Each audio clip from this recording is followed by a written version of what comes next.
All right, good evening, everyone. Welcome to Green White Checker TV. Tonight we have the Area 51 IndyCar Series here tonight at Talladega Super Speedway. Say for our Area 51 All-Star Week. Say last week, or I should say on Sunday, we had the Super Speedway Cup Series, which are actually running the Xfinity cars. They ran at iRacing Super Speedway. Tonight we have the Indy Series here running the Talladega Super Speedway. So it's going to be pretty wild to see what these cars can do. We'll see how say obviously these cars not quite what we're used to seeing at a track like this, so that's going to be very interesting to see how things kind of come into play tonight. But looking forward to see what kind of show these drivers are going to be able to put on. Should be pretty fun. I'm going to be looking forward to it and seeing exactly what we got in store for us tonight. So qualifying just about is completed here.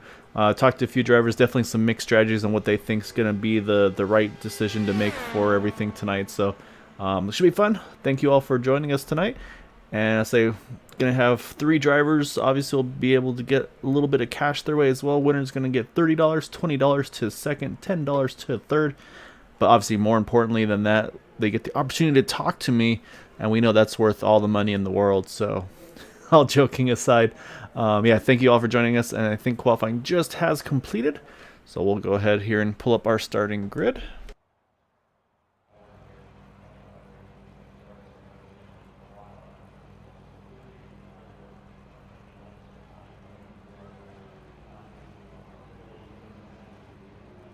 Alright, so on pole position for tonight's event, it looks like it doesn't matter if what kind of car you run here at these plate races. That number one, Gabe Butler, he's going to find his way to qualify towards the front, able to run a 39.944 compared to Henry Bennett 40.133. So Gabe definitely has some speed here on the qualifying. So of course, with the draft, it's going to be a whole different animal, of course. Then in third, you got Chad Wilkes, Todd Merkel in fourth, Michael Spell, Matt Wagner, Bud Steele, and Alec Coates rounding out our top 8. And then 9th through 16th, you got Craig Forsyth, James Ledford, Kyle Hess, Charles Teed, Robbie Richards, Dwight Plush, Jim Brooks, and Jimmy Drynan. And unfortunately, a whole page by himself, starting shotgun in the field, which might be actually a bonus for tonight. We got the 7 of Gary Corley.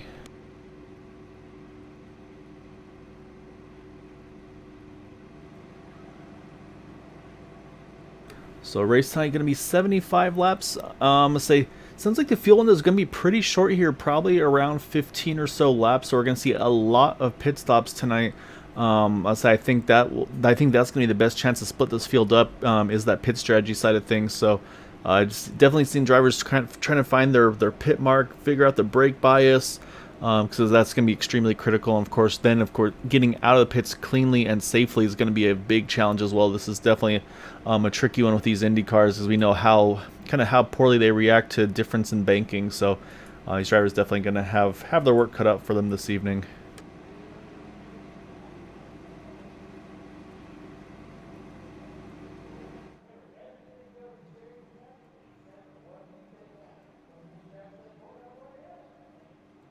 So yeah, so it looks like 17 cars taking the green here tonight.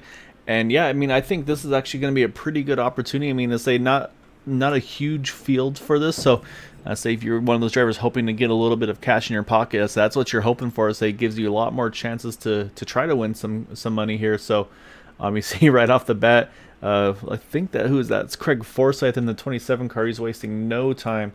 He's going to save every ounce of fuel in that 27 car. I say that might be a strategy. Say if you can go a little further on fuel, that could really come into play. And talking to some drivers, they did do a practice run last night with these things, and it sounds like when you're a little bit further back in the field, like almost mid-pack, if you will, you can pretty much get a huge slingshot and really start to rocket through the field. So, and that's all pending if there's a spot on the track that allows for it or not. So we'll see if that's going to come into play or not here as well tonight. We'll kind of wait and see who's going to be that driver to make those big moves. But like we mentioned, our pole sitter tonight, though, is that number 1 of Gabe Butler. Say still found a way to have a Guinness paint scheme on that number 1 machine. So say always making sure he's ready to go and looking good for these races, no matter what kind of car he's driving tonight.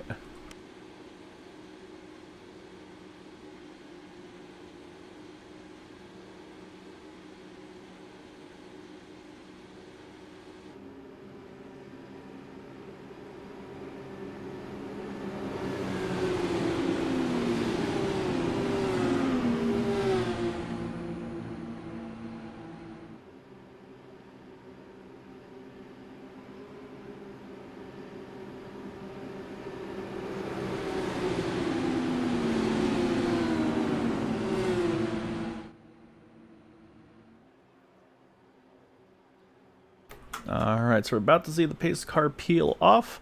So they'll come through the tribal and they will get things underway here. Again, 75 laps is the race distance.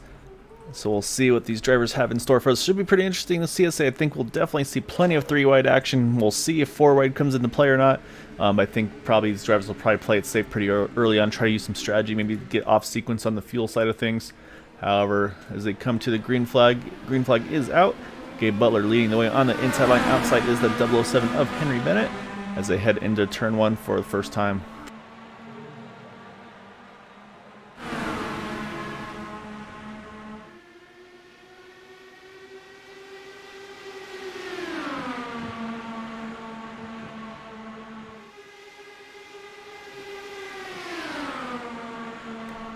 So I was about to say they stayed 2x2 for the moment, but Matt Wagner, he gets a big run on that top side. He's going to jump to the top.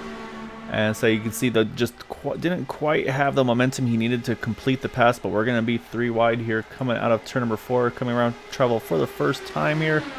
As you can see, everybody giving themselves plenty of room. So I'm sure we'll see drivers start to squeeze a little bit more as this run goes on. You see, oh, the 81 Todd Merkel just able to squeeze there in on the inside line.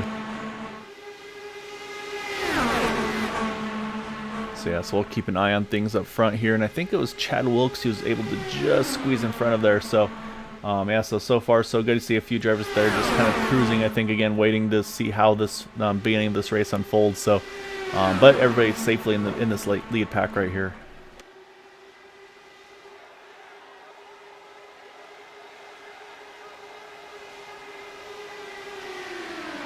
I see Bud Steele. He's going to jump to the top side. Looks like he just about was able to keep the momentum around the 17 of Matt Wagner. So we have a lot of different car numbers and drivers tonight. So I'll try to keep up with that. As I actually saw a couple drivers that just touched the apron on the inside line. Definitely will have to be very careful about that. But right now, Gabe Butler in that one car leading the way here pretty comfortably. Hasn't had a any big pressure yet at this point in the race. But again, though, I think a lot of drivers, again, just kind of biding their time, probably saving some fuel here. And actually, somebody even think about with these cars. Again, this is with these IR18 cars, you do have the option of making adjustments to the car. So you could probably do some big fuel savings in these cars if you go to a different fuel map tonight here and still be in this main draft. Because obviously, I mean, you're going to be foot to the floor all the way around here. So I'd be curious to see if somebody in that mid-pack section, like a Craig Forsyth, who's about the 5th car in line on the inside row, he might be one of those ones, maybe try to run a really low fuel map and try to run the extra a lap or so of fuel that could really come into play again. So we talked about how small his fuel tank is trying to just reduce fuel load.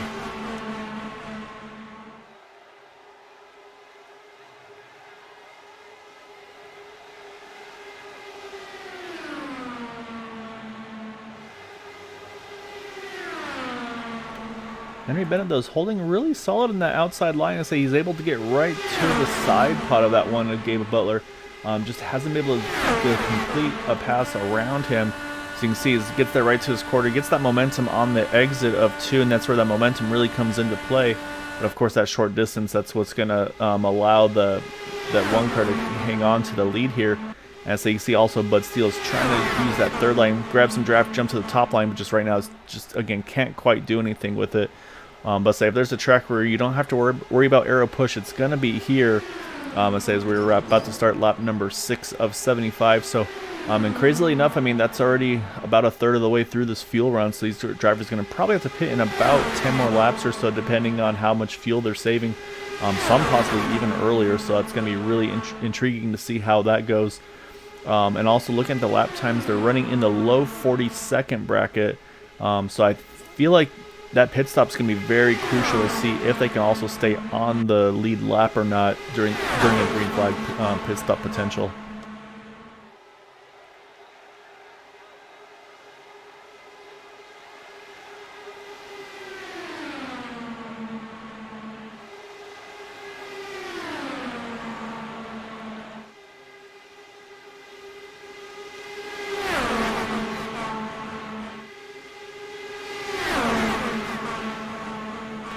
Right now, the highest climber thus far is the 99 of Jimmy Drynan. He's in that STP paint scheme there. He's in the top 10, started in the 16th position. So again, still really early on, but he's been able to kind of work his way forward on these opening laps here. So we'll see how this run progresses and kind of what the strategies are going to be. Because again, like two drivers I definitely see are kind of going for that strategy of just riding and playing safe. The 76 of Jim Brooks and the 44 Dwight Plesh. They're definitely just right now staying in the draft, but making sure they kind of keep themselves in a safe position. James Ledford in the 14 car, he's definitely doing the same, as is that number 7 of Gary Corley. So I'll say these guys definitely using the strategy right now. As you can see, a little bit of movement up front. We'll jump back to them. As you see, Bud Steele, he's actually up on that third line like we talked about. But yeah, again, just right now just doesn't have the momentum yet to make these big passes. But like I said, I think these drivers aren't showing their full hand of, especially for those a little further in packs. It sounds like you can get some really, really big momentum runs from that mid-pack. You just got to time it right and then find the line to make it happen. So I think that's something we will see as we come to the later stages of this race, as the drivers start to jockey for position.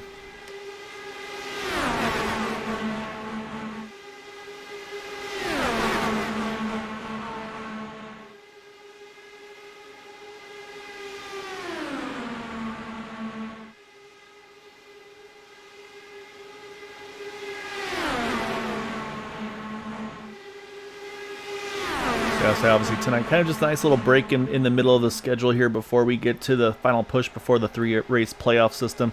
So that's going to be obviously the big adjustment for these drivers, going from the regular points, season-long points championship to the playoff system. So everybody's going to be kind of aiming for that top 8 in the points going into those final 3 races. So and say we mentioned that 05 of Charles Teed. He's going to be one of those drivers that feels like he obviously should definitely be one to be in that playoff race there. Say with him having the 3 wins to start the season, he's also going to have some bonus points going into it.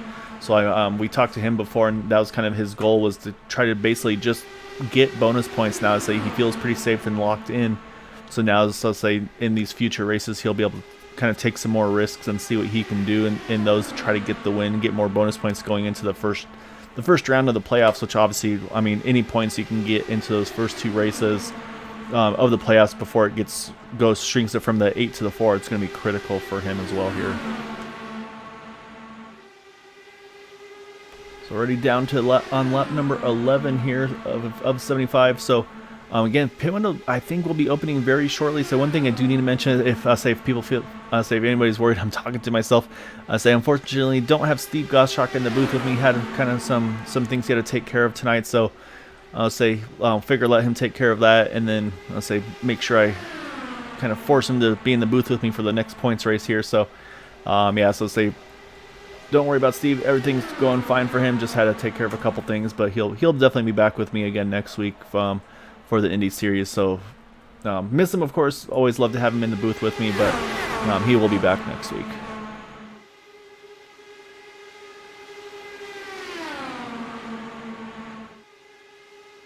All right, so we talked about the fuel window. Again, we talked about that maybe like 13, 15 lap window. So the driver right now, based on this, though, the one I'd be the most concerned about is that 007 of Henry Bennett.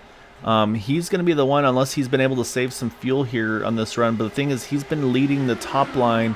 So, I mean, he's had no opportunity to really save. So, I mean, I feel like he's going to have to have been foot to the floor this whole way around. So, at some point, Henry's going to have to find out somewhere to squeeze in here when this pit stop window opens.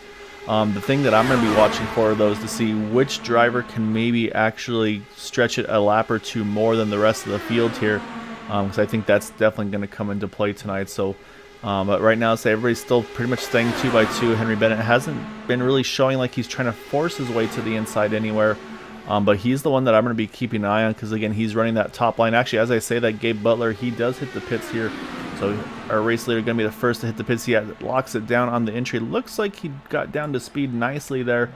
Going to be pitting here by himself. So now that's going to cycle Henry Bennett to the point. And most importantly, this is going to allow Henry to go ahead and get to that inside line. So we'll see. I presume we're going to for sure see Henry in this time around on for fuel.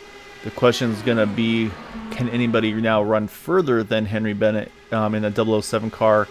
Or is maybe he going to be pitting this time, and then more drivers might be going this next time around? So the field window is going to be very interesting to see how it's going to play out here tonight. As you can see, just based on the movement, yeah, some of these drivers are going to go ahead and pit. Henry Bennett is one of those.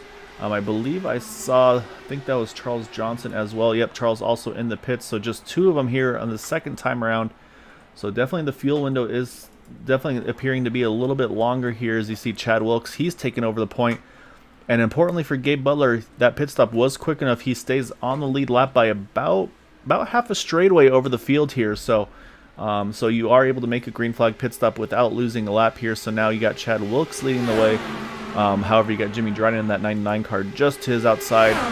So I would say the problem for Jimmy is if he can't go one more lap here, he's going to have to try to find a way to peel into the pits. But looks like he's still good on fuel. Actually, all these guys are good on fuel.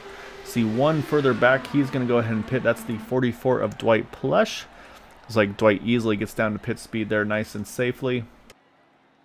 And then I want to look at this pit exit because, yeah, you look right there. There's the 007 there of Henry Bennett. He's going to come out right behind Gabe Butler there. And I think Bud Steele might be able to tag onto these guys as well. So you can see that's the gap they have right now over the leaders. So they stay on the lead lap as here comes Michael Spell. He makes a big move here. He's going to jump to the top side, see if he can go ahead and use that momentum and get to the point. Can't quite do it. So now we'll see about, again, set of pit stops for a few drivers here. It looks like Todd Merkel is going to be the first in there. And I believe I saw also the 7 of Gary Corley. All these drivers doing a great job getting into the pits here. So everybody's so far so good on the pit stop entry. So that's going to leave us now 11 cars that have yet to make their first pit stop. And definitely these guys are working the fuel strategy here because they're already up to 17 laps in the fuel window, which is a little further than a lot of drivers said that they can make it. But I have a feeling that we're going to see a lot of drivers in here just by the fact that you see everybody really fighting to get to this inside line. So I think we might see a pretty crowded pit road entry this time by. And that's exactly what's happening. Here comes pretty much everybody but one driver. That's going to be the 86, I believe, of Kyle Hess, who's going to run it out here one extra lap. So Kyle Hess, he's going to go one lap further than them. But yeah, so we got pretty much the entire field here coming in this time around. And again, these are all scheduled green flag pit stops. That's about the window that they could go, and they've done a great job being able to stretch it this far. You see, it looks like everybody hitting their pit marks there. So now that's going to leave Kyle Hess on his own here. So for Kyle, the important thing for him is to make sure that he had enough fuel to make that extra lap. And I don't see the speeds dropping on that 86 car, so I think he's been able to do it. So he's going to have one lap of fuel to the good on the rest of these guys. Now he's just got to make sure he gets it down to speed. Aggressive entry. Hopefully he was able to get down to speed in time there. And if that's the case, he's going to be in a really good position here. As long as he can get back out in the lead pack. That's going to be the next question, of course, is to see what kind of how the pit stop cycle is going to go for him here as he hits the pit stall.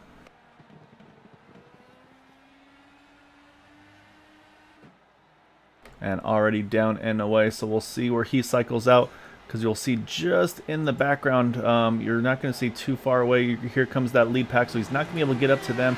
So Henry Bennett's going to be taking over the point with Gabe Butler. Actually, Gabe Butler, I should say, taking the point with Henry Bennett. And then you got, again, those guys that pitted early there a little bit. Bud Steele, Chad Wilkes, they're going to be our top 4 here. So, but I think the rest of the field here is just close enough that they should be able to close that gap down here. So you can see that first pit stop definitely spread the field out here. So now we'll see what kind of strategies these guys can do to be able to try to get back into the mix here.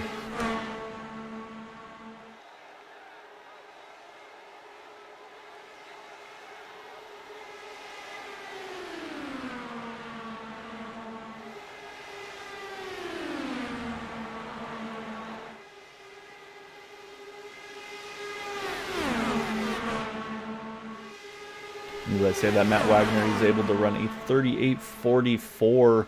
Leader ran a 40.1, so Matt Wagner almost 2 seconds faster trying to catch that group there in that 17 car. So I say he's been able to get back into this lead pack. As you can see, Michael Spell, he's going to try to take this momentum to the top side in the 88 machine. But right now it looks like just doesn't quite have the momentum he needs. As you see Craig Forsyth in the middle with Todd Merkel right behind him. So right now, say we've got the lead pack of about 8 cars here in this first group. Second group a little further back here, about 5 seconds back. Looks like being led right now by the 99 of Jimmy Dryden. You see also the 05 of Charles Teeds right there as well.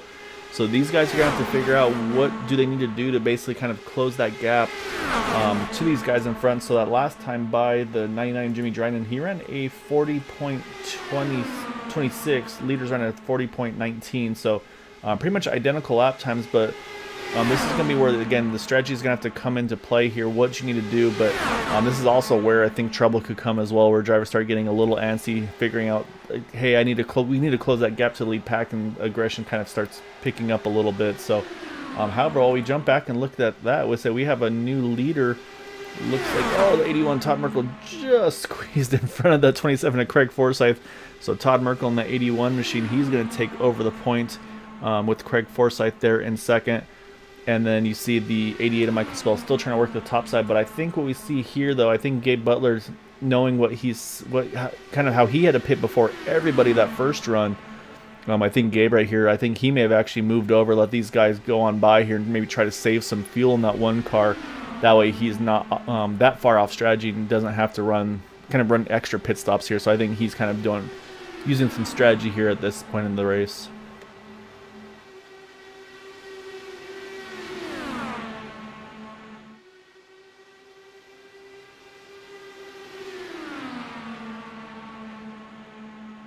So that's with that, Todd Merkel, he takes over the point. You see Michael Spell, though, he's trying to make the momentum shift or make the draft work there, and he does. So now move Michael Spell to the point here in that 88 car. I'll say Michael trying to see if he can kind of keep the track position, keep that lead up front here. As again, I mean, they're already 6-7 laps into this run. Say, like I said, the driver that I think is backing off to try to save fuel is that one in Gabe Butler. He had pitted 11 laps ago now. Henry Bennett, Bud Steele 10 laps ago. So there is a pretty big difference from these drivers, about 3 to 4 laps of a difference on fuel on their last pit stop. So we'll have to really keep an eye on that for sure. And it looks like I'm going to try to watch the gaps from this first group to the second group. Again, Jimmy Dryden right now leading that pack. And so these guys, again, they're going to have to figure out what's the way to make up time here. And I'm saying, honestly, I'm not sure what it's going to be. I say a lot of these tracks, you kind of try to do the leapfrog approach where the one driver leads, you get the draft, you pass them. The problem is here when you're going about 230, 240, as soon as you get your nose out in clean air, it just kind of, you lose all that speed that you had or the momentum you had. So it's really tough to do. So like I said, I think these guys are trying to figure out what they need to do to kind of bring that gap back down. But right now, say holding pretty steady at about that 5-second gap from these guys in front.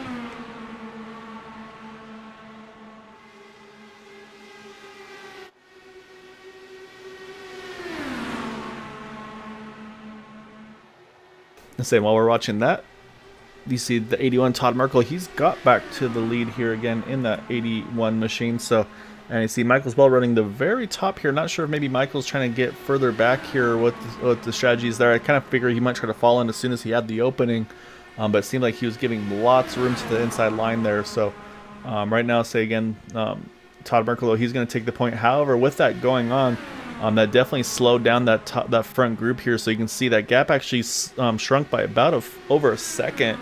You see it's down to about 3.5 seconds here. So yeah, so say it looks like the pace definitely slowing down, but I'm not sure. Say it seems like the pace really slowing down up in this front group. Like they're trying to figure out who's going to go where there. Because yeah, the speeds definitely dropped a fair bit that time around. So yeah, I'm curious to see what was going on there, because I say now Michael Spell's back to the point. So I think what we might be seeing here is nobody's wanting to really lead here. But say what that's going to do, though, is this brings that second pack right back up into this. I say I think Jim Brooks just about to pick up the draft of that 17 of Matt Wagner. So I think we're going to see one big pack here again. Unfortunately, the one driver that must have had an issue on the pit stop. I say the pit stop was fine, but maybe a spin on the exit or something like that was that 7 of Gary Corley. He's unfortunately about a half a lap down as things run here.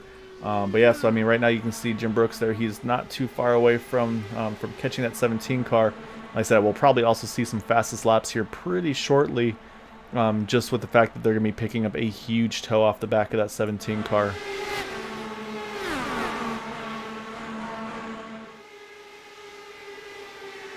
Speaking of which, I was talking about the 17 car being at the back of that pack. He's actually now at the front of the pack here. and trying to grab the lead from the 13 of Bud Steele. Wasn't quite able to do it. And yeah, here comes Jim Brooks, that huge head of steam. He's going to try to jump to the top, just scrapes the wall barely. But it looks like he's going to use that momentum here and get to the front row. We'll see if he can complete the pass from everybody. It looks like he is going to grab that top spot here, use the momentum. Oh, you see a little bit of smoke from some contact there. You see the 99 car touch the wall just a little bit as well. So yeah, so move Jim Brooks now up to the point in that 76 car. So like I said, not sure if that was maybe just the drivers for this being an all-star race. Maybe we're trying to be nice and just like, hey, let's get the pack back together. Or if they're just, again, nobody was wanting to lead or what happened there. But yeah, say that it's brought everybody all back into the mix here. That last time by also, Jim ran his fastest lap of the race of 38.860. However, that's actually still 0.4 of a second slower than Matt Wagner's fastest lap of the race, that 38.44. And here comes our second round of pit stops already. Gabe Butler, he's already had to come in here. It was about 16 laps this time for him. But let's say that's all his car can go on fuel. So he's going to be pitting here with 46 to go. So that's going to be opening the fuel window here for a few drivers. I think Henry Bennett going to be the first of those. Him and Bud Steele, I suspect we're going to see in this time as well. Because last time by, they pitted one lap later than the one of Gabe Butler. So we'll keep an eye on him. As Gabe has just left the pits, and here comes, nope, they're actually able to stretch it another lap. So they're making really good mileage in that 007 and that 13 car here. So they've been able to add at least one more lap on top of what they were able to do that previous time.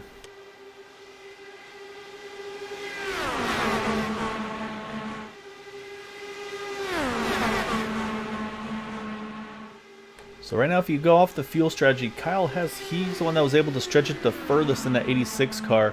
Again, though, I feel like some of these drivers won't be able to run as far as they did that first time just because of how hard the second pack was having to work to try to catch the lead pack. So I'll have to keep an eye on that, of course, as well. So, however, as I say, I think now we're going to see some pit stops. Looks like 3 drivers coming in.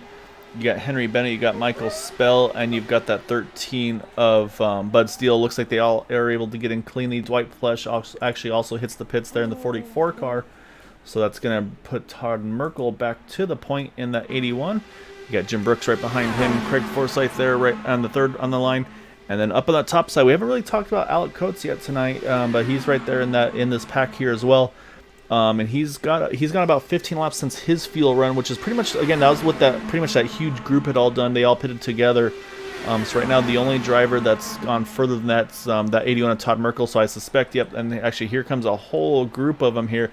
This is where everybody's got to be very careful on entry. Craig Forsyth, a deep entry there. Hopefully he gets down to speed. A little bit of contact between Jim and Todd there. I think they might get away with that one, so hopefully they do.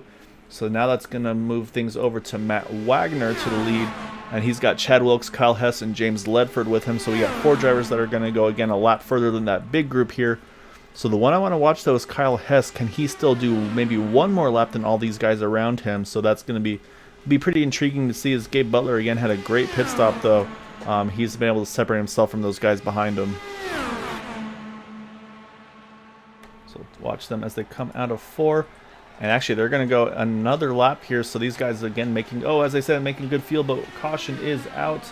And I believe it may be the 11, possibly of Alec Coates. So it's going to be one of those things where actually the speed by some of these guys is going to wind up hurting them a little bit. Because now they're going to have to pit while everybody else had just made their pit stops. So we'll see if that's going to change things up here. Let's go see what brought this caution. Ali said, I believe it might be this 11 car on the pit exit.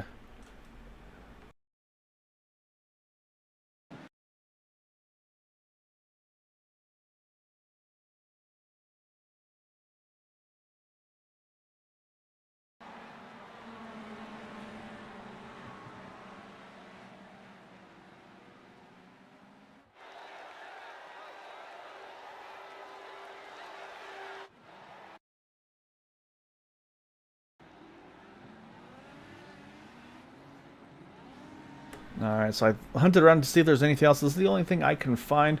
So unfortunately, I think this is what the caution was for, is Alec Coates just trying to get up to speed here, and say, I think still had a little bit of wheel input into it, and say unfortunately just looped it around.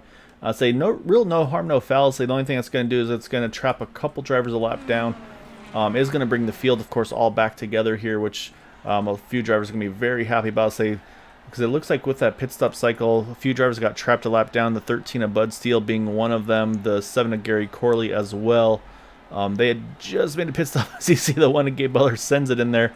So I think we might see a few more drivers actually go ahead and make some pit stops here, which is actually, this is going to be a good break for those that were involved on this one. So you can see Alec Coates, he's going to stay out. He should be able to take the wave around here as he had just pitted. The 13 of Bud Steele, he's going to do the same. I think one of them should be the lucky dog. I believe it's going to be Bud most likely, as Alex is the one that brought the yellow out, if I'm not mistaken. We'll see if Bud's able to get that go ahead here in that 13 car, and yep, there he goes. So, so Bud's going to get back out on track, or should I get around the pace car, get back on the lead lap here. Alec Coates should be able to get the wave around and also get back on the lead lap. So one driver that did not choose to do so and stayed in the pits here is going to be that 7 of Gary Corley. So Gary's still going to be trapped 1 down, but will be the only driver 1 down. So if you're Gary here, I think what you do here is you just basically maybe stay at the back of the field, make sure you don't get caught up in anything, and I'll kind of keep you in a good position here at the end of this one. However, 2 drivers that are playing the gamble game, staying out under this caution, are going to be the 05 of Charles Teed. He's going to take over the point. And then right behind him, that 99 of Jimmy Drynan is going to be in that 2nd position. And I believe Matt Wagner is going to be the first out of the pits. And so say Matt Wagner is going to be in that 3rd position.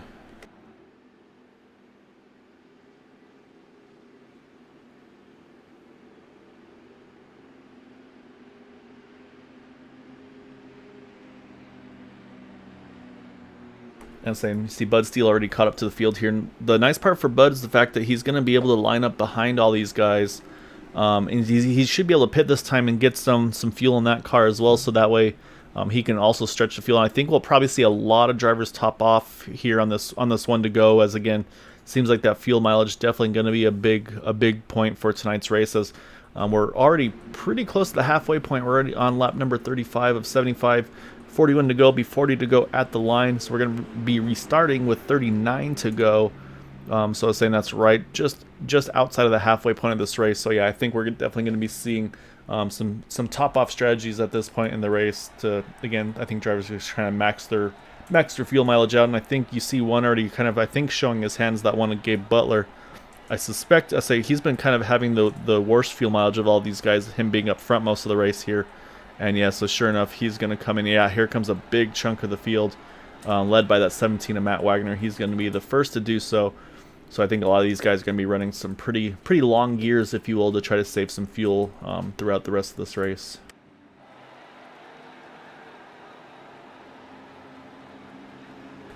With that, though, we're going to get the 1 to go. Which, yeah, I mean, it's going to work out pretty well there for the 11 of Alec Coates. That's going to put him back on the lead lap. He's going to be at a bit of a fuel deficit. Not too bad of a deficit, though, because actually he's going to still have about a lap better fuel than Charles T. Jimmy Drynan. They pitted about 4 laps ago, 3 laps ago for Alex, so I think he'll actually be in a pretty good spot here still. And actually, I think now that I think about it, when he completes and gets back on the lead lap, he'll be on that same number actually as that 05 and the 99. So yeah, so that's going to give us 16 back on the lead lap. The only one that's down a lap right now is that 7 of Gary Corley. And actually, Gary is kind of in the middle of the pack here on this restart. So say if I'm Gary, actually, I think I go ahead and roll to the back and just basically just try to stay away from any potential incidents. That way you get that lucky dog. And of course, also, I mean, if you can stay in the back and just save as hard as you can, maybe try to maybe kind of sneak a lap in, maybe with some fuel savings as well, if you can pit later than the rest of the guys.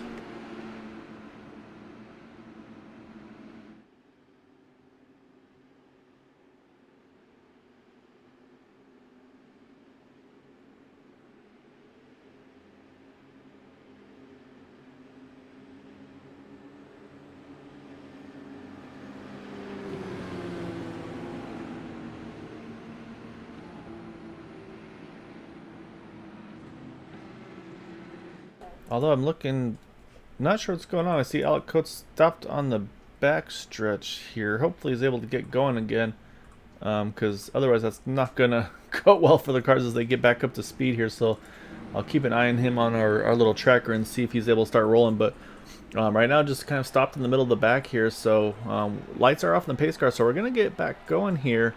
You see Charles Teed, he's going to run the top side. Alex still actually sitting on the middle of the back, so hopefully drivers are aware of that, because that could end very poorly here.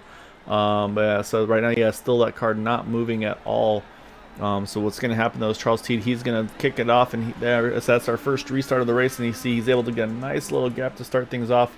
And now it looks like Alex goes ahead and takes a tow, get back to the pits there. So I'm not sure what happened in that 11 car, but unfortunately had to take a tow, and so that's going to put him in a bad spot, unfortunately. So he's going to trap him a lap down as well, because he's going to have to wait for that tow before he gets back out on track. So up front though, Charles Teed, he's going to lead the way for the moment, but I was about to say you're going to have a big draft right behind him from Jimmy Drynan. Jimmy's going to take over the point now in that 99 car.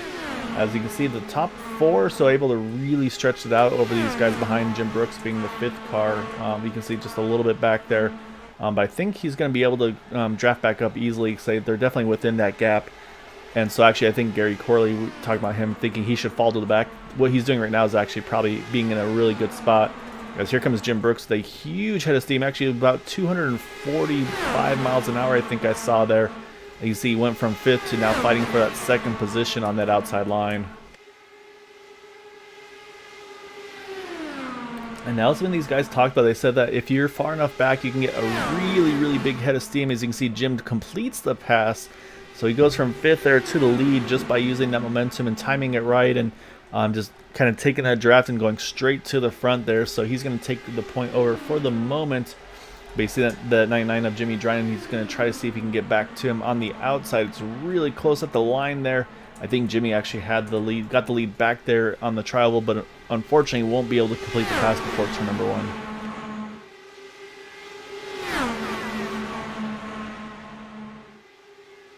However, the concern I have again is the field spread out just a little bit here. Again, there's a second group that's a fair bit off the back there, and I think it's being led by Bud Steele.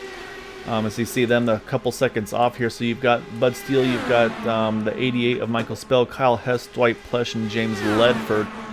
These guys about 2 seconds or so off of Robbie Richards there. I believe that is the next car in line for them in that 10 machine.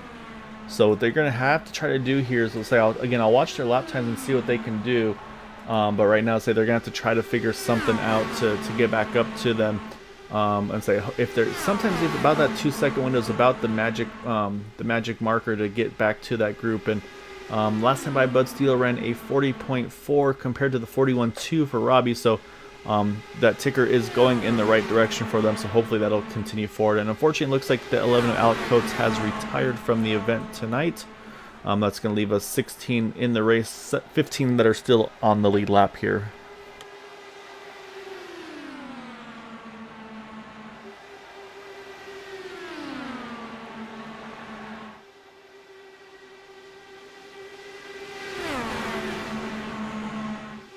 And then for the fuel mileage game, the first car right now of those that topped off is going to be that 27 of Craig Forsyth. Craig in the 6th position right now, so I'll say we'll see what Craig's able to do as this run continues on. I think these drivers thinking if they can stretch it as far as possible, maybe making that either that last pit stop shorter than the rest, or possibly even maybe being able to get rid of a pit stop. Definitely come into play here, but do need to mention that second group, they've been able to pick up the toe of that number 10, so we're going to have a full 15 cars again in this lead pack here. As you can see, Bud Steele going to have a huge run again, and say he's going to take that run to the top, and you'll say again, you're going to see just how much momentum these cars you can pick up when you're a handful of cars behind. So he's going to be able to leapfrog a couple of them all the way up to, looks like, just coming around that 17 of Matt Wagner here. We'll see if he tries to continue that run as they go down the back.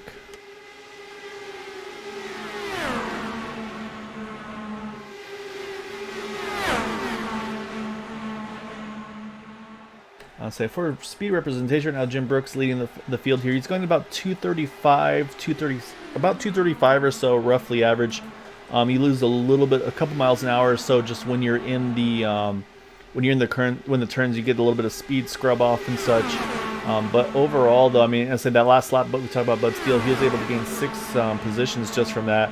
And also you see, and actually now that I mentioned it, we were talking about Bud Steele, he's still keeping that momentum up. He's going 240 right now compared to that 235 of Jim Brooks. And I say he gets right to the side pod at 76. We'll see if he can complete the pass in 3. It looks like, unfortunately, he just runs out of momentum at the last chance there before he had a chance to complete that pass. So I say, but you can see there he was, I think it was right outside the top 10 basically, and gets all the way up to the lead. So I mean that's what I'm trying to talk about or tell you guys about, is how big that draft is. When you're far enough back, as you see, actually now does complete that pass. So Bud Steele goes from just outside the draft to now leading this race here with 32 to go.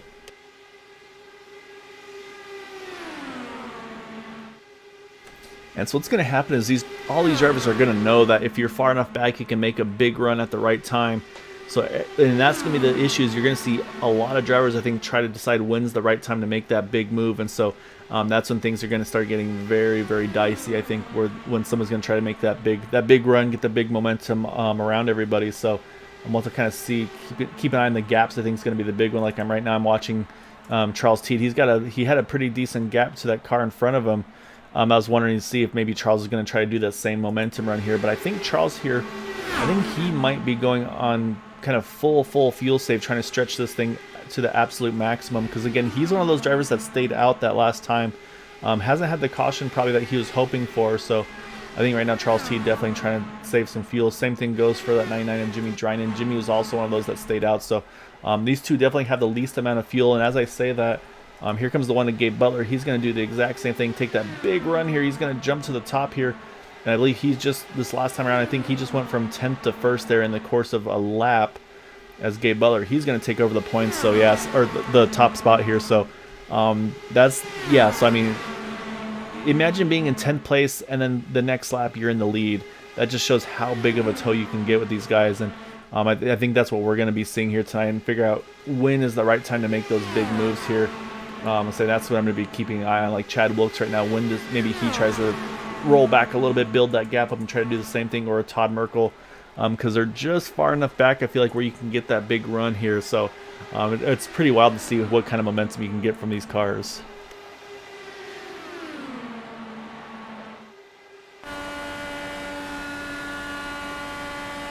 So looking back from our race leader, the one in Gabe Butler, also our pole sitter as well.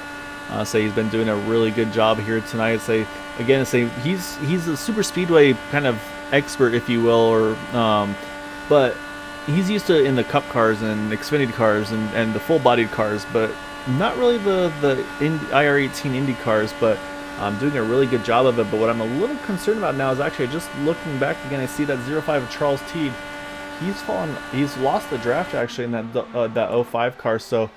That's not going to be what he was looking for, obviously, to try to have his best chance in this race. The other thing that's done is it's also the 44 of Dwight Plush and the 14 James Leffer. They've also fallen off this draft here. So I say definitely not what any of those three are looking at having happen there. So right now Kyle Hess is the last car in this lead pack. So we got now 12 cars in this main lead pack here. So yeah, I'm a little worried about Charles, though. I thought he was maybe trying to go fuel save and just stay on the back of those guys, but unfortunately he fell way off there. So I'm not sure, maybe has a little bit of damage that's affecting his top end here. So I suspect to say obviously everybody's going to be hitting their fuel window here pretty shortly. I think Jimmy Drynan going to be the first of those most likely to hit that pit window in the 99 machine, as right now we have 27 to go. And I don't think anybody's going to be able to make it from here. If anybody pits basically from at this point in the race, I don't think anybody basically can stretch it to make it on one more stop at this point in the race. So we'll keep an eye on that for sure. But right now, though, I think these guys are all probably looking at 2 more stops before the end of this one.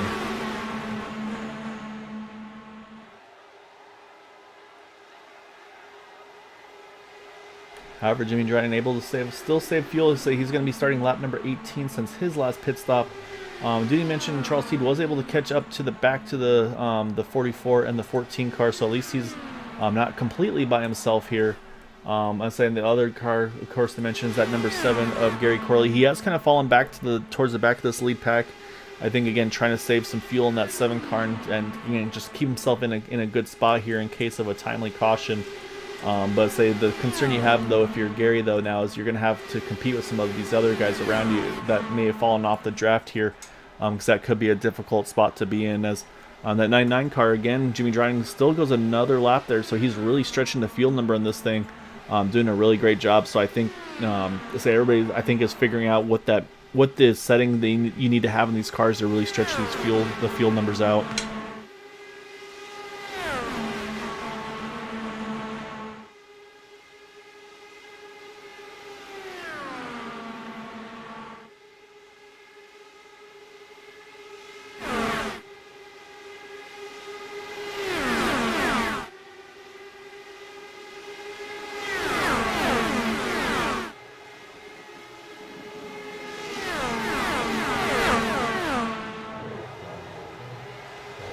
as I say that, we got a few takers right away. It's going to be the one of Gabe Butler. He's going to hit the pits. Also with him is Bud Steele, Jim Brooks, Jimmy Dryden, Dwight Plush, and Charles Teed. So we got our first set of pit stops going on now. These guys will have to for sure make one more pit stop. I think everybody's going to have to still make one additional stop. But it's going to cycle the lead now over to the 81 of Todd Merkel. But again, though, this is where the strategy is going to come in, where maybe you can, if it stays green, you can make that last stop as short as possible. So I think we're going to see, again, a bit of a mixed bag here on the strategies of drivers. And it looks like, I think I just saw the 7 of Gary Corley. Yep, here comes Gary. He's going to hit the pits. So at least he's going to have a clean entry. He doesn't have to worry about anybody around him. Easily down to speed there. Knowing Gary, probably want to be a little more aggressive. You never want to give up time, of course, down on these pit entries. But what's going to happen, though, this is what my concern was, though. You see as the leaders come out of the pits, here comes that 05 Charles T. That's going to put Charles 1 lap down here. Also the 44 Dwight Plesh. So this is where, if you're Gary, you have to be very careful not to have a bad pit stop, because you want to make sure that you don't get kind of lose that lucky dog position after the pit stop cycle. Alright, here comes a few more. Looks like Todd Merkel going to be the first of those. I think I see Michael Spell also hitting the pits, along with Robbie Richards here. So those 3 hitting the pits. Looks like all of them are able to get down to speed safely.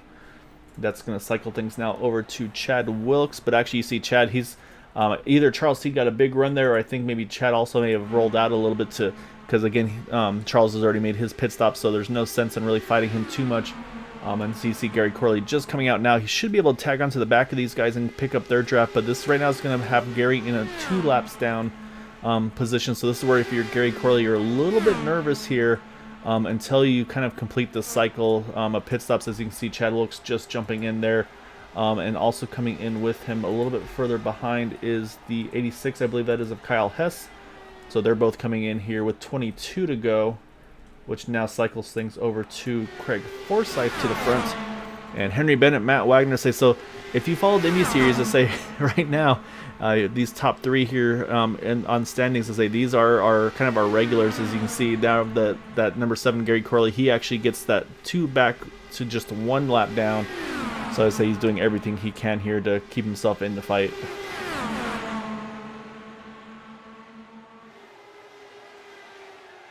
And here comes Craig Forsyth. He's going to hit the pits, looks like, with Matt Wagner in tow, which is going to leave now just 1 driver left to make their first, or their pit stop, which is Henry Bennett. And oh man, if I'm watching Henry Bennett, I mean, I said nobody can make it on 1 more stop.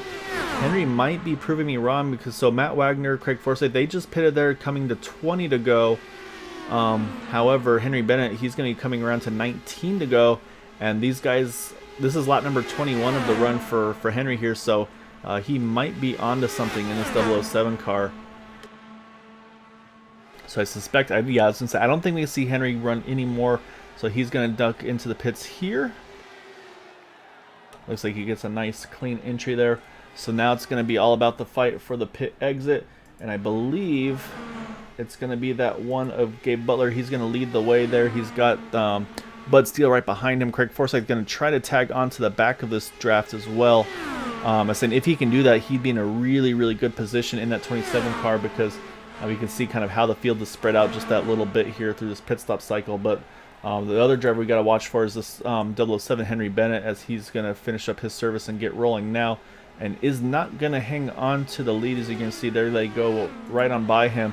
And importantly for the 27 car of Craig Forsyth, he is going to get around that 007 car. So Craig with a really, really good pit stop there. Actually, I think Craig may have done a fuel only stop here, and this could really come into to help him, because right now you can see they've got about a 2-second gap to Jim Brooks there in 4th position. And so if Craig can maybe just jump behind these guys and just ride.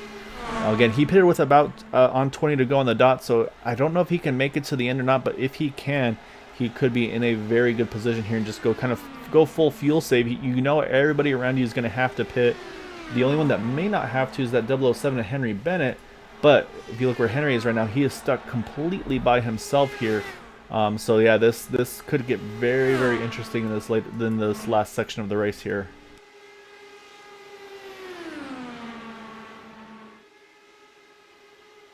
However, I think that second pack here now being led by Jimmy Dryden, I think they're just about to catch this lead pack here. So I think they're close enough that that toe is going to start picking up here. So again, I think we're going to see some very, very fast lap times from these guys.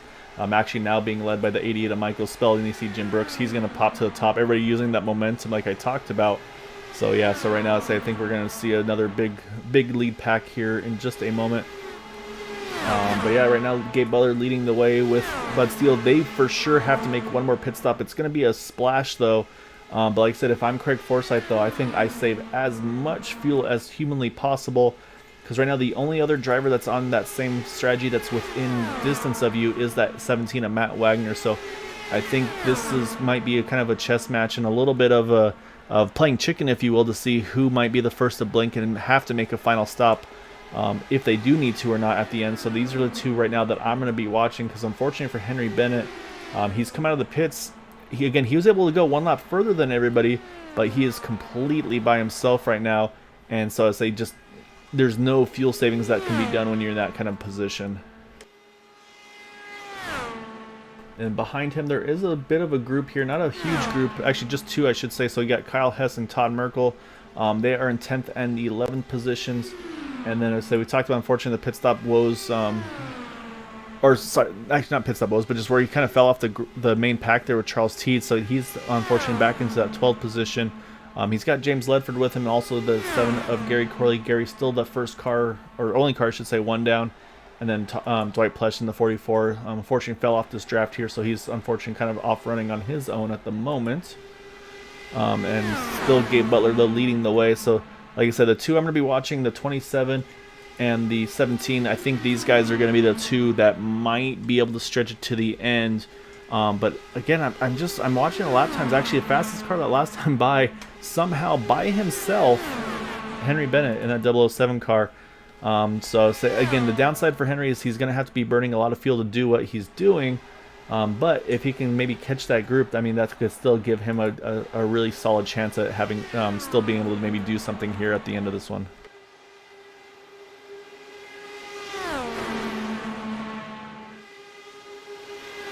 So I said the problem for Henry is he's still about 3.5 seconds from Jimmy Dryden in the 99 car. Usually these Indy cars, it's about 2 seconds or so is about where that magical window is for the draft. So of course doing everything he can to close that gap, but can't do anything with it yet. So really the question is, you can see how far Craig Forsyth, he started to roll off the back of the 80 to Michael Spell. And I think that's exactly what we see here. As you see, actually two more are going to hit the pits together. It looks like, again, the one of Gabe Butler going to hit the pits along with Bud Steele there. So they're going to make their final scheduled stop here. And I say this should be a quick stop. With 13 to go here, they can easily make it to the end, plus a little bit of buffer for a green-white checker as well. Looks like also Kyle Hess is going to join them as in this pit stop as well. So this is their final scheduled stop, and that's going to cycle things back now to the 76 of Jim Brooks with Michael Spell behind him. So now if you're Craig Forsyth, what do you do here? I mean, you don't want to be leading, I feel like, because you're going to have to start burning fuel, but at the same time, you probably don't want to lose track position as well to Matt Wagner. So I'll say, I think as long as these two in front of you stay out, you're just going to probably cruise them exactly like he's doing here. Because, again, right now, those two are the drivers that stayed out the longest. And, again, I'm watching that gap from Henry Bennett to Jimmy Dryden. It's about 3 seconds now. But here's something that could really help their cause out. You just see the 86 of Kyle Hess just now coming out of the pits. If you're that 007 Henry Bennett, you should be able to tag onto his draft here. You're going to be able to pick up some speed here, and that might be able to start getting you closer into this fight. And the other two that pitted there a little earlier there, we just mentioned Bud Steele, Gabe Butler, they come out right together. So they're going to try to be making as much time as they can. And of course, they still stay on the lead lap, so it's critical for their race here as well. But right now it looks like, so they went with the strategy of pitting as soon as the window opened. Looks like Jim Brooks and company, they're going to wait a little later. So this is where you kind of have to figure out what's the right decision to make. Pitting when your window's open, or do you pit a little later here? So yeah, we'll keep an eye on that. As again, the other driver I still want to watch is Henry Bennett here, because like I said, I think he was able to pick up a little bit of a draft off of the 86 of Kyle Hess. But you see Kyle Hess though, he's actually been able to catch this group here. So I say we'll see if he's going to take this momentum and jump to the top, maybe to see if he can get his lap back or not. But right now it looks like he's going to stay content here. He looks like he's just going to ride here at this point.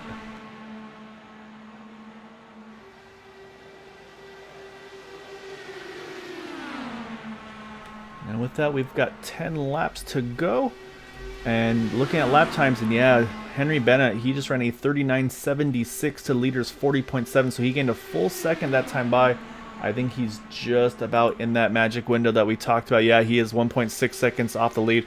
So we talked about Henry Bennett being possibly out of it. He's stuck with it. He stayed persistent. And here he goes. He's going to have the draft here. He's got all the momentum that he wants. So we'll see if he's going to use it and jump to the top or not. You can already see him kind of positioning forward. And as I see Jim Brooks there. And actually, I think I just saw, yeah, Craig Forsyth, actually, he hits the pit. So I guess nobody feels that they can make it. So this is going to be very interesting. Now, I thought for sure somebody was going to try to stretch it, be it a Matt Wagner or a Craig Forsyth. But Craig jumps in there. So that's going to now leave Henry Bennett and Matt Wagner as those that pitted the latest that last time by. But the lead right now is with Michael Spell. As those drivers that pitted, though, were Jim Brooks, Craig Forsyth that last time around. And it looks like they're just coming out of the pits now. And yeah, quick pit stop for Craig Forsyth, 3.2 seconds, just enough to make it to the end. And yet here comes the rest of these guys, so they're going to all pit together, trying to stay off of one another as close there. Matt Wagner had to make sure not to get into the back of Michael Spell there. So that's going to now bring Henry Bennett back to the point. So with that, it's going to be very intriguing to see who cycles out where in this draft package. Because right now, say Henry Bennett is the only one. Well, I should say two. I'm sorry, James Ledford as well. Have yet to make their final pit stops here. So I'll be very curious to see what the strategy is going to be for Henry. Does he just run this out, or does he just still need, with all that running he had to do, does he need to make another pit stop as well? However, he's going to stay out here. James Ledford's in that second position. He's a ways back, though, so James is going to have to be pitting shortly as well in the 14 car. So with that, and it looks like Gary Corley's going to hit the pits now. So now for the pit stops battle here, Craig Forsyth, he does get out to the lead here, but unfortunately, he isn't going to have they're going to catch back up to him. And we talked about the short pit versus long pit. Here's Gabe Butler. Here is Bud Steele. They're going to get right back to him here. So we're going to have right now about, looks like 7 cars, I believe, that are going to be all bundled back together here after this pit stop cycle has been completed. So right now everybody's just waiting for Henry Bennett right now, and I'm not sure what to think for Henry, if he's been able to save or what the plan is for him here. Because I feel like if he was really trying to save to make it to the end, he'd be tagging on behind that 86 Kyle Hess, but he's pretty content on not backing down. So either he's confident on fuel or knows he's going to have to pit no matter what. So we'll be watching him as well. So right now Kyle Hess, right now Kyle Hess's biggest fan is going to be that 05 of Charles Teed, because he's going to want Kyle to get around him. That way he can get his lap back in that 05 machine. So he still stays out. So we're going to jump back to this fight a little bit further back here, because this is where I think everything's going to kind of become the fight for the win, as we got 5 to go up front. But you can see right now you got the 1 and the 13. They've been working really well together. So I'm not sure if it was a plan thing or just kind of they started working together just kind of one of those things you just work with who you have around you and who you feel comfortable with. But yeah, right now Gabe Butler, Bud Steele doing a great job together here. But yes, I mean, you see right here you got the 5 cars on the inside, 2 on the outside. So we've got 7 cars here that could possibly become the battle for the win here tonight. And we've seen those huge runs that these drivers are able to get. But before that's going to happen, though, Henry Bennett's going to have to make a pit stop for this to happen. And here, actually, he comes hot on the pits. So we'll see. Again, Henry's going to need just a slight splash of fuel. So it's going to be all about where he comes out in relation to them. So I'm keeping an eye on his pit stop here, because this will be pretty much how he gets in and out is going to be possibly the battle for the win here tonight, as Henry Bennett hits his pit stall nicely there. You see, it looks like fuel only for the 007 car. He's down and away. Looks like a 4-second stop for him. So now can he get back up to speed quick enough? Because here comes that lead pack coming around now.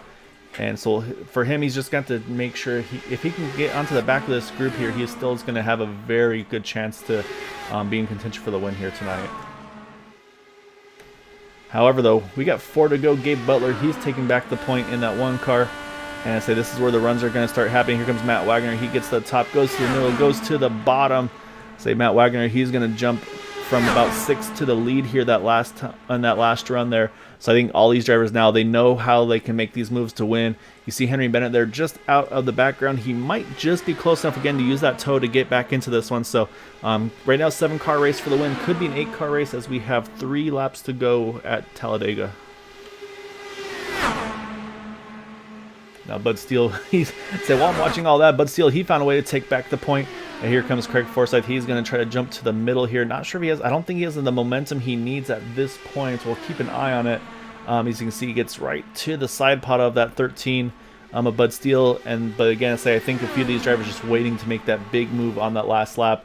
And with this going on at the end, I think this is going to bring Henry Bennett right back into this one. So this is where it's going to get very exciting here as we got 2 to go this time by.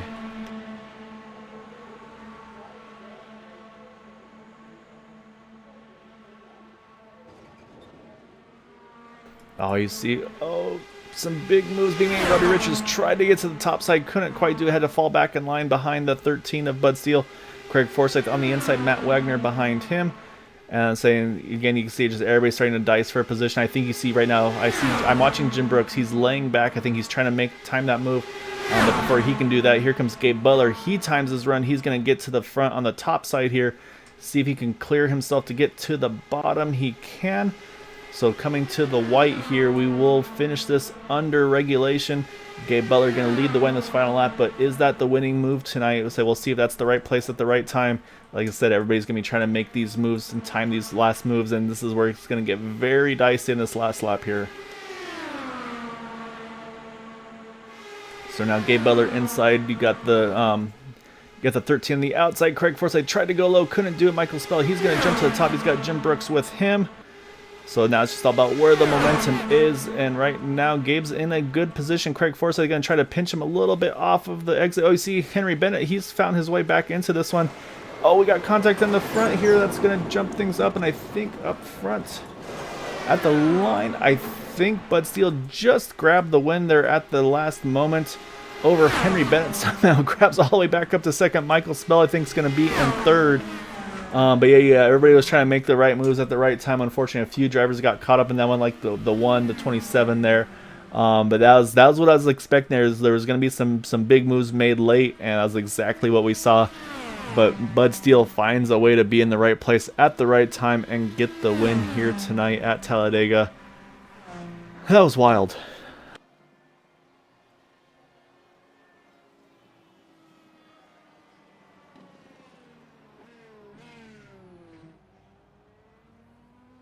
So Bud Steele's going to come over to the start-finish line and do some celebrations. I have a feeling we'll go back and take a look at that last lap because, yeah, I could not keep up with everything at speed there. But hard-fought, well-earned win for Bud Steele. That was a very exciting one. Only the one caution, amazingly. Great job to all the drivers. And that was just, I think, just a little bit of a pit road spin at the exit. Could have easily gone caution-free there, but, yeah, great job. Hats off to all the drivers there. That was a wild one this evening. But Bud Steele getting the win here this evening as he celebrates, doing the donuts. He's got to burn this one down.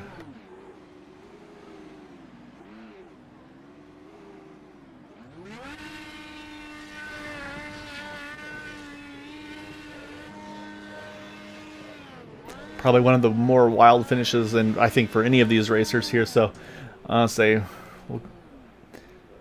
think he's going to run this thing till it pops. So let's go back, and we're going to watch this coming out of turn number 4. I said for a little while it looked like Gabe Butler had the move to win this race. Saying that, unfortunately, like I said, everybody was trying to make those big moves at the very end. So let's go back and see how this all happened off of turn number, out of the backstretch, I should say. So we'll run this a little slower. So right now you see the one of Gabe Butler there. He's on the inside line. And it was looking good for him. You can see Bud Steele's kind of stuck in the middle there. Didn't have a ton of momentum with him coming out of that turn. And then here to say there was Henry Bennett. He found a way to get back into this mix. You see Matt Wagner. I think he tried to make time that big run as well. But I think what got right there, you see, I think that's what really hurt the one of Gabe Butler. So you see those guys kind of fighting for a position. And then, Craig Forsyth, I think actually Craig just went too low too soon. Kind of cleared himself, unfortunately, across. I kind of looked like from where I was sitting. But then I say we'll slow things down here to the finish line. So you'll see how tight this was with all of these drivers here. Because yeah, they're all within just inches of each other. You see Matt Wagner, just a little bit of contact there, doing a bit of a wheelie. There goes Bud Steele across the line, just in front of Henry Bennett. Then you got Michael Spell there. You see the 10, Robbie Richards, Matt Wagner, and Jim Brooks. So you got all the top 10, top 6, I should say, just right on top of each other there. So with that, we got to talk to our top 3 drivers. And we were going to start things off with that 88 of Michael Spell. And let's hunt him down. There he is. All right, so we'll bring in our 3rd place finisher here. All right, Michael. So started 5th, finished 3rd tonight. Indy cars at Talladega.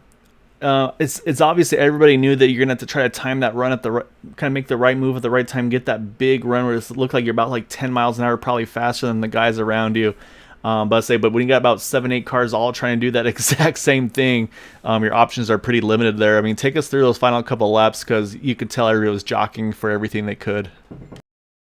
Yeah, I definitely was. I was afraid I might not have taken quite enough fuel, so I had to try to save a little bit there towards the end. So I waited, to kind of make my move, which I wanted to do anyway. And then I thought I had it timed right to get to clear Bud, and I didn't quite have enough. So unfortunately, I guess somebody got together right there at the finish, and I brought us home 3rd. But yeah, that was a great race. That was a lot of fun. And after our practice race last night, I was afraid of how this might go, but it went really well. Yeah, I mean, just the one caution I said. I think honestly, it was just a pit spin on the very exit, which easily could have not brought out the yellow too. So, yeah, I mean, you guys did a really good job, and yeah, I mean, yeah, it was a wild one tonight. And I'd say there was at one point in the race where you guys kind of split up into 2 groups there. What I'm wondering, I don't know if you're, I'm sure you're on the radio and everything with all the drivers there. Was that an agreement to try to bring the 2 groups back to just the one, or was there just too much fighting going on up front, which allowed that second group to catch you guys on that front pack? Yeah, there's a lot of jockeying back and forth in the front pack, and I mean, someone, I think it was Bud, even came on the radio and said, if we keep doing this, they're going to catch us, and sure enough, they did. But yeah, I mean, people just wouldn't stay in line, so they caught up to us. But okay, yeah, because I mean, it was once you got there, or once that window opened. I mean, it was, yeah, you had the whole party back together again. So obviously you can't really tandem draft these things. Let's say that not like the Cup cars or anything like that. So I mean, what did you guys find? What was the fastest way to kind of make time here? Because I know with the Indy cars, like in Indianapolis to Pocono, like that, there's that leapfrog where 2 cars will kind of just pass one, kind of lead the way, pull away a little bit, and the second one will do the same thing, switch back. We didn't see any of that. If it was the speed just too high, and you had to be too many cars back for that to really come into play. Yeah, I mean, I did it a couple of times with people, but not as much. I mean, if you can get someone, to work with you, and you time the run right, where if you're in front and when they get their run, you go high and let them go under you, and they just keep switching back and forth. I mean, that's the fastest way. But there's just so much speed at the track. It was just crazy to try anything. Yeah, it was definitely on the crazy side. It was a lot of fun to watch. I mean, you guys, even without the draft, I think it was about 235 to 240, and we were seeing cars up to about 245 or more when you got those huge runs. When you're probably about 10 cars back, I want to say. I saw a couple of times where someone that would be in about 10th place would get that big run, and then would just leapfrog everybody, jump to the front there. So it was pretty wild to see how big of a momentum shifts you could do with those cars if you got that timing right. Yeah, and as wild as it was to watch, it was just as wild to drive it. I mean, I don't remember the last time I was this tired after a 75 lap race, and my hands are just wore out. Yeah, I'm sure that was a lot of death gripping, especially those final 5 or so laps. But yeah, that was a lot of fun. That was a great run for you tonight, Mike. Like I said, try to time it for the at the right time. You were just about there. So just like you said, just couldn't quite clear Bud. I'm sure Bud's going to be saying it's like, yeah, I had my car exactly where I wanted to at the right time. It's like he seems to have a knack for that. Yeah, he seems to always be in the right place at the right time. And I watched the replay real quick, and I think I actually did have him cleared for just a split second. But I mean, I wouldn't have, I didn't want to cut his nose off like that.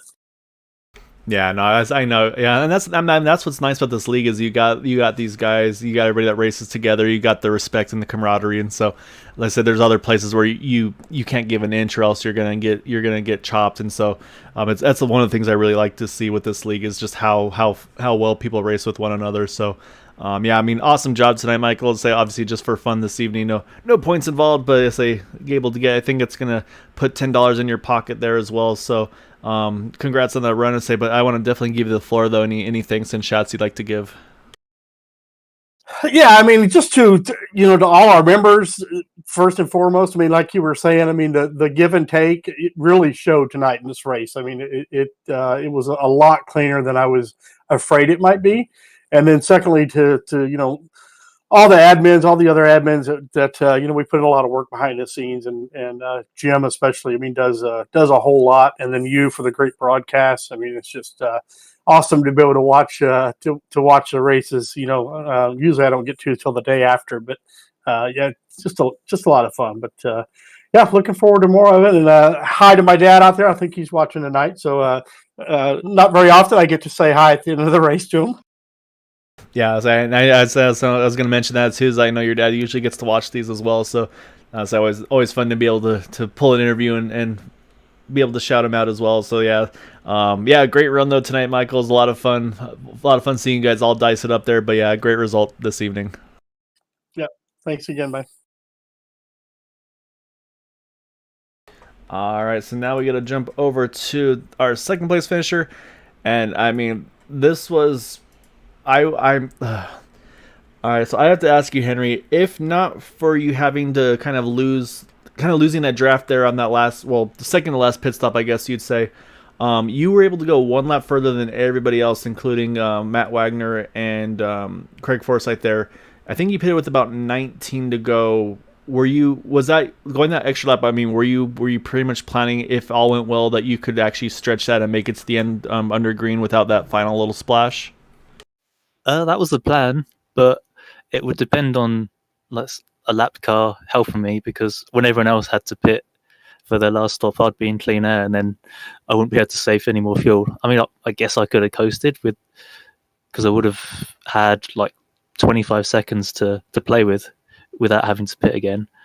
But yeah, that was the plan. Stretch it as far as possible and see what happened. But yeah, I didn't make it that one extra lap on that second to last stop. I made it about 0.8 of a lap, and then I had to coast into the pits. So that's where I lost time, lost the draft. Okay, yeah, so I was definitely watching your speed, and it looked like it was looking good from where I was watching. So yeah, that makes a lot of sense why you lost some of the gap, or lost some of the draft that you had prior to that pit stop. But I'll say, but then of course going to that last little splash of fuel, you're able to stay just in touch with that draft there with the lead pack. And I'm saying we were talking about how you needed to be. It seemed like almost like 10 cars back to be able to make that run at the very end there. And so you were able to get the toe and then make the kind of use it to its full potential there. And you're in that mix there at the very end. Like I said, I think with 2 to go, you're probably about a second and a half probably back. And then by that final lap coming out of 4, you're right in the thick of things. I mean, how wild was that there? Yeah, I mean, there were only a couple of tenths in it between me getting the draft and not getting the draft at all. It's like when coming out the pits, starters, I just went for fuel, didn't get tires, which meant my pit exit was slower, but I say maybe 3 seconds on the pit stop itself, maybe even more than that. So that would put me back in touch with that drafting group. But if I didn't get a good pit exit and get speed on the apron, then I wouldn't have kept in touch. And when I was back up to speed, I was about 2.2 seconds at most, I think, from them. And at that gap, you don't have the draft. So if they were organized, I think they could have maintained that gap or extended it. But because they were fighting for obviously, they want the win, they were losing a bit of time, and I could just get in touch. And once you're in around 1.7 behind, and then you get the draft. And I think that I got that just on the second to last lap, coming towards the end of that lap. And I had to just give it my all and just go for the gaps when I reached them, and there weren't any gaps. So yeah, I think the first person I had to lift behind was Bud when I reached them. And looking back now, I should have actually just stayed behind him, but I went for the bottom and managed to get through. But if I stayed behind Bud, I could have pulled out at the last minute maybe and had a chance at the win. But who knows? It would have been difficult. Yeah, it was a wild one. So everybody was going for it all, obviously, on that last lap, and we did, like you're saying, we definitely saw some drivers, I think, trying to roll back a little bit, try to time that momentum to hit the right run at the right time. But it's obviously hard when you got about 7-8 drivers all trying to do that exact same thing. But it was a lot of fun to watch, and say I was curious to see how Talladega was going to go for the Indy cars here. But you guys found a way to make it really exciting, and that was a wild one tonight. But yeah, that was a great run for you tonight, Henry.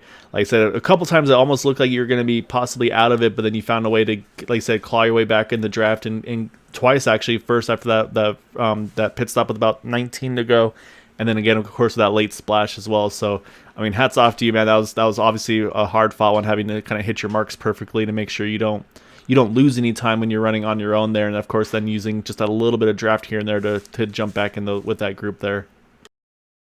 Thanks. Yeah, it was a lot of fun.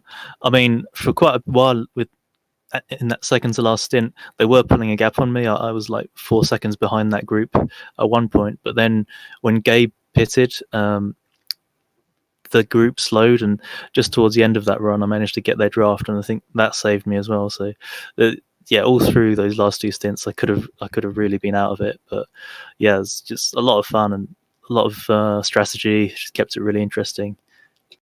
Yeah, it was definitely a wild one to watch as well. As they were talking to Michael, and he was saying, yeah, pretty much kind of almost like a death grip on the wheel those final couple of laps for him as well. So, yeah, a great run though tonight, Henry. Of course, I definitely got to give you the floor though. Any thanks and shouts that I could give for that second place run tonight.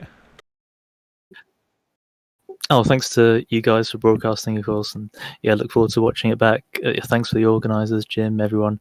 I didn't actually realise there was a race on today. I was just looking forward to Milwaukee next week, but yeah, just jumped in at last minute, and yeah, it was a lot of fun.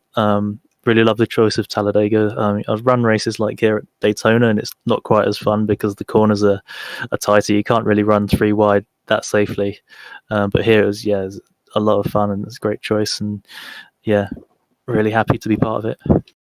Yeah, it was a really good round. So it was a lot of fun watching guys go after those final laps, and yeah, like I said, so it's always one of those things you kind of wonder if you could have done something different. But yeah, I mean, we'll look at those gaps at the line there, and it'll be pretty crazy to see how close it was there at the end. But yeah, just awesome run, Henry. Like I said, for not realizing there was going to be a race tonight, I'll hop in, put $20 in your pocket as well. That never hurts things as well. So yeah, great run, man. And like I said, I'd say next week we'll be back to reality at Milwaukee. Got that points championship to think about there as well. So gonna be a lot of fun to see you guys all fight it out there for that title. Yeah, looking forward to next week. It's going to be a lot more work, definitely. But yeah, hoping to get a solid result. All right, sir. Well, enjoy it. As I will, we'll definitely be talking to you soon. Thanks. All right, so that is our second place finisher, Henry Bennett. You see just his outside our race winner in that number 13 machine this evening. I'd say not a very clean. I'd say that unfortunately a lot of tire and rubber on that Bellhaven Indy car tonight, but I don't think you're gonna care, Bud, because I'll say I have a feeling you had everybody exactly where you wanted them going into that final lap or so. Oh, how'd you know that? Blow my mind. No, no. Actually, when I got that lead there, a couple laps before that I did not want to be there. So I'm glad Gabe and Craig went back up there and gave me a chance to do something there at the end. Yeah, I was saying, so that's the other thing I was going to mention. You and I know, obviously on the super speedway side of things, you have a lot of your Roswell team you work with on Sundays. But say tonight, it seemed like you and Gabe you guys worked together tonight a lot. Just I say not sure it was by choice or just kind of you find yourselves together, but it seemed like you two worked extremely well together because when that whole pit stop cycle was done, I mean, you guys were right in the thick of it. You guys went with that early pit strategy. A lot of those guys ran a lot longer there. But yeah, I mean, it seemed like you and Gabe worked really well together this evening. Well, no, we weren't in communication, but when I saw him make that early stop, I knew he had a plan. So I came in the next time around and came back out with him and just tried to stay together. And then we tried. Well, we had to do a little leapfrogging to catch up with. I think it was Craig had got out ahead of us, so got caught back up with them, and before you know it, the whole pack's back up there again. So it's pretty tough to get away from people when you can get close to 2 seconds back and be able to draft up. Yeah, as I was saying, that was the thing. It seemed like that 2 second mark was kind of the magic number, which we saw a few drivers kind of flirting with a couple of times. I'll say one thing I mentioned to Michael about, I asked him earlier, is I think it was right around the first pit stop or so. The field kind of got split up into two, where you had about half the field in that first group, then the second half I think it was about 5 seconds back. But then after, I don't remember, I want to say it was maybe halfway through the run. The second group was able to get in that kind of, like I said, in that kind of that 2 second window. I mean, we saw drivers jump from, I think it was about like 10th or so to the lead. I think it was Jim that was able to do that. And I mean, obviously you guys ran that test race yesterday, so was that part of the thought too, is to figure out like how far back you needed to be to try to make? I mean, of course, everybody's going to be making those big runs at the end, but where, like you said, you didn't want to be in the lead coming towards the end there. So I mean, were you guys kind of planning out how far back you wanted to be, needed to be to try to make that happen at the end? Well, if you want to make a complete clean pass, I mean, I was trying to drop back, close to a second back a lot of times um, to get a really good run and be able to, pretty much blow by and clear, quite easily. But well, there on that last green flag run, that last caution. Um, I mean, I had some damage, and I not damage, but I had to. I was lucky to get that lap back, and because I spun it coming out of the pits. Don't tell anybody, or I guess I just did. Nobody saw it, so it never happened. But I started pretty much dead last, and at one point, I said, okay, it was getting too big of gaps between people, so I just started, catching a draft off of each car coming up through there, and it took me really only about 2 laps to get back up to the lead. So I think everyone was thinking they needed to conserve fuel and stay in line, but I think we were going to be pretty good from that point. But hey, that was a fun race. A lot gentler than what I thought it might be. Yeah, it was kind of what Michael was saying as well. So it sounds like the test race yesterday didn't go as you guys were hoping for, but yeah, you guys definitely did an awesome job tonight. So just the one caution, and honestly, I would say it was actually I think another driver that looped it on the pit exit. Just I think someone was close enough to him to bring out the yellow there. So yeah, I mean, you guys did a really good job, and that's the thing is, like, when you're in these races, I mean, there's a lot of times where nobody's going to give kind of an inch to that car around you, but we saw a lot of give and take. And I said there was, of course, a little bit of contact at the end, say possibly some just misjudging of who was where, but yeah, I mean, that was a wild race, and to get through that one as cleanly as it did, and to have that about, I think, 8 cars are fighting for that win at the end. That was a really exciting one to watch. Like I said, even on my side, I was like, this is gonna be curious to see how this turns out. But you guys, as always, did an awesome job tonight. Yeah, I appreciate how everybody drove tonight. That was some good clean racing by everybody. Yeah, it was a lot of fun to watch and be a part of. But I can't let you go yet, though, bud, because I got to let you have the floor here. Says I know you've got some thanks and shouts you'd like to give for that win tonight. So I think that puts $30 in your pocket as well. So well earned, and say, like I said, perfectly strategized, just like you had it lined up there tonight. But yeah, I want to definitely give you the floor here, sir. Well, always thanks to you, Gael, Green White Checker TV. And sorry that happened to Gabe there at the end, because I think he'd have had a top three also. It might have been one of those two that came across first. Not sure, but um, appreciate Gabe sticking with me there. Also, want to thank everybody at Area 51, especially Dad, and want to thank my lovely wife, Ren, for watching this evening. I'll see her here in a minute. But just hope everybody enjoyed it. Well, so hopefully they did, because I know I did from where I was sitting. So yeah, it was a lot of fun though tonight. I'd say great job again though, bud. And, I'd say you're still finding ways to get back up here and be in the thick of these things. Let's say I know you had a win. Say only a couple weeks ago now. I can't remember which series it was, but so like I said, you're still finding ways to keep yourself up in contention there with these guys. And I say it doesn't matter if it's the Cup cars, super speedways, or what it is. I say you're in the thick of these things. So it's always fun to see, and look forward to get another interview with you here soon. Thanks so much, Gael. Take care. All right, that is our race winner, that number 13 of Bud Steele, getting the win tonight. So we'll watch him as he comes through while we go over our final results for the evening.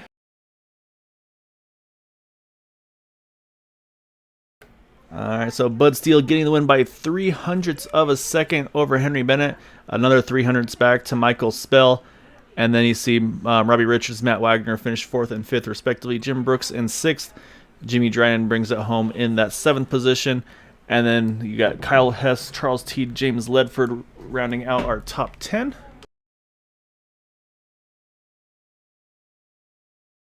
And then the remainder of the field, Todd Merkel, Dwight Plesh. Unfortunately, Craig Forsyth, Gabe Butler doesn't show. The results don't show what they were. They say they were right there in the thick of things. I think those two, like Bud mentioned, both those guys could have definitely been in the top 3 in this one tonight. Just unfortunate contact between the two of them. Gary Corley stuck it out. Unfortunately, never got the caution he needed to get himself back on that lead lap. And then you got Chad Wilkes there in 16th. Unfortunately, had to retire early, as well as Alec Coates. But I mean, just a great job by all these guys. It was a ton of fun to watch. These guys definitely put on a really good show this evening. Like I said, I wasn't sure what we were gonna be in store. What we're gonna have in store for us tonight, but they did not disappoint tonight. So yeah, I really want to thank everybody for watching. I was saying for Matt, my final thoughts. Man, I was, like I said, I was worried about it, and I was proven wrong. You guys, as always, these guys just do a great job. Like I said, a lot of give and take, a lot of respect given to one another. So it was a bummer to see the contact there between that 27 and the one at that last lap coming to the trial. But again, I mean that's going to happen no matter what kind of cars you're in here. So it's just everybody's going after it here. So it's a fun race. Points aren't on the line there. So it was definitely a well fought race. A lot of fun to be a part of and watch. And I don't think we'll see it on the regular season schedule, but I think it definitely does have some merit though for an all-star race for sure. So you guys did an awesome job tonight. And then yeah, you're definitely right. The fuel cells requiring those more pit stops. I think that was definitely also a good call. And I mean everybody did just spot on with the pit stops too. There was very minimal pit stop mistakes. So even with those potential wrenches thrown in, everybody just nailed it tonight. So yeah, great job. Hats off to everybody. And you are right, we'll be at Milwaukee next week, so that's going to be a tricky one. And say a lot of drivers are going to be doing lots of adjusting on the ARBs and the weight jacker and all that stuff. Say because the car's going to be driving very differently and cleaner versus dirtier. So I think track position is going to be critical next week. Because of course, again, our final sprint to the playoffs, so it's going to be fun to see on that one as well. So hope you guys enjoyed it. We'll be back again on What are we, Tuesday? Yeah, we'll be back on Thursday for the Cup Series with their All-Star race at North Wilkesboro. So I'm going to go from iRacing Super Speedway to Talladega to North Wilkesboro. So that one's going to be definitely a very different race, but it should be a lot of fun to see what those guys are able to do around that short track there. Say low downforce, high horsepower. It's going to be one to hang on to for those guys. However, of course, as always, if you can, please try to stay home, stay safe, wash your hands, and until Thursday, hope you all have a wonderful evening. Have a good night.